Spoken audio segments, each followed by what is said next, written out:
Ah, ce qui me passionne, c'est tout ce qui est spectacle vivant. La musique, beaucoup. Dès que je suis seul, j'écoute de la musique ou j'écoute de la chanson. L'autre soir, je m'étais mis, j'étais tout seul, non. Oui, si, j'étais tranquille, j'étais tout seul dans mon coin. Et je me suis remis des vieilles chansons de Brel. Et il y a une phrase qui me ressortit comme ça, où il dit, dans la chanson Mon enfance, où il dit « Et le monde sommeille par manque de courage ».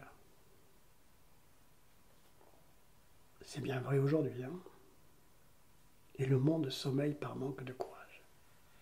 Il y a des phrases comme ça de temps en temps que j'aime bien réentendre, que j'aime bien retrouver. J'adore les chanteurs parce qu'ils font un métier très difficile. Et des fois, je suis épaté de voir comment ils se démènent et comment ils arrivent à maîtriser tout ça. Mais dernière de Pierre Perret, on se fera des bisous bientôt, bientôt. Je ne sais pas si vous l'avez entendu. Oh, je vais vous la faire écouter tout à l'heure. Voilà, monsieur qui a quel âge? Moi, quand je regarde Pierre Perret, à la fin des chansons, j'ai les larmes aux yeux. Voilà un homme, la première fois que je l'ai entendu, avec Jean-Jacques, mon copain, Jean-Jacques me dit, Marco, j'ai un disque que je vais te faire écouter. Au Torboyau, le patron s'appelle Julot.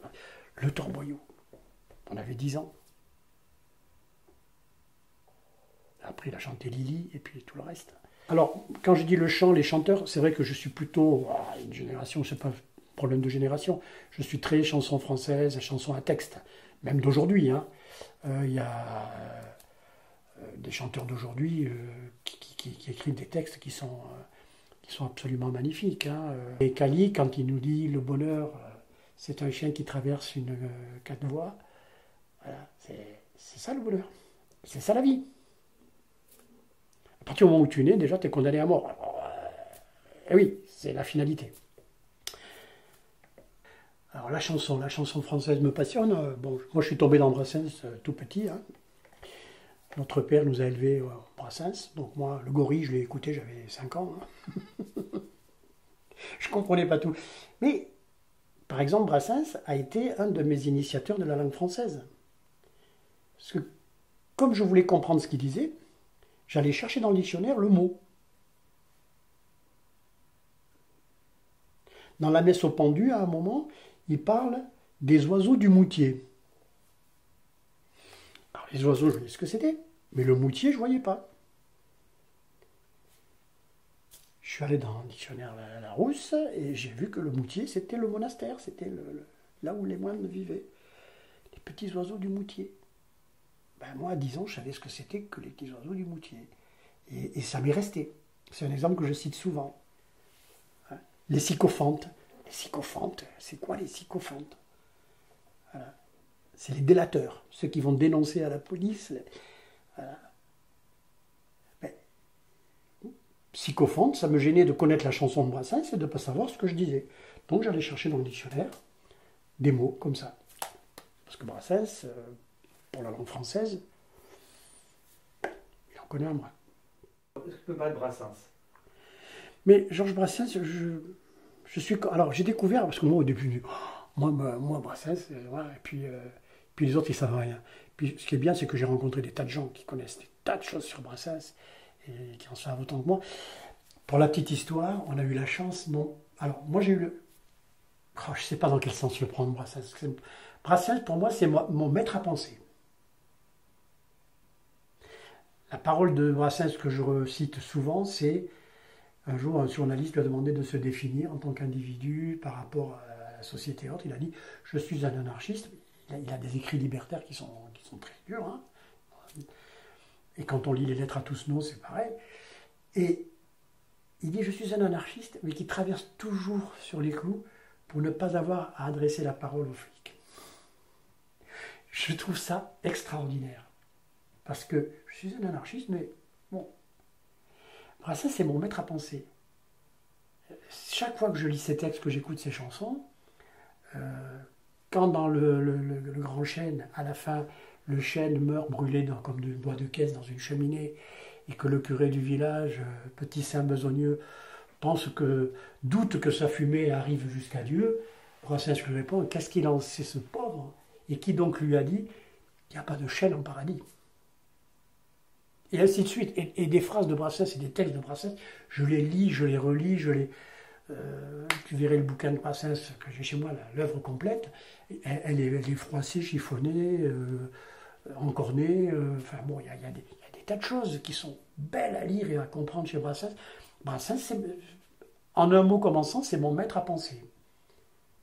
Alors, il y en a certainement d'autres dans la vie, mais moi, ça a été ma philosophie toute ma vie.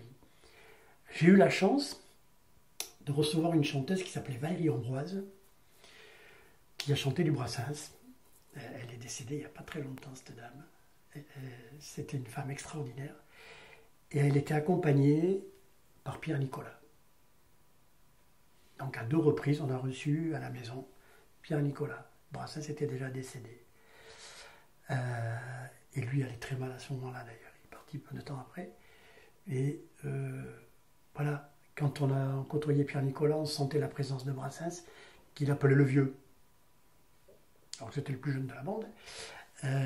Et voilà, et on a parlé de lui, mais il m'a raconté des anecdotes sur Brassens et autres qui sont extraordinaires, quoi.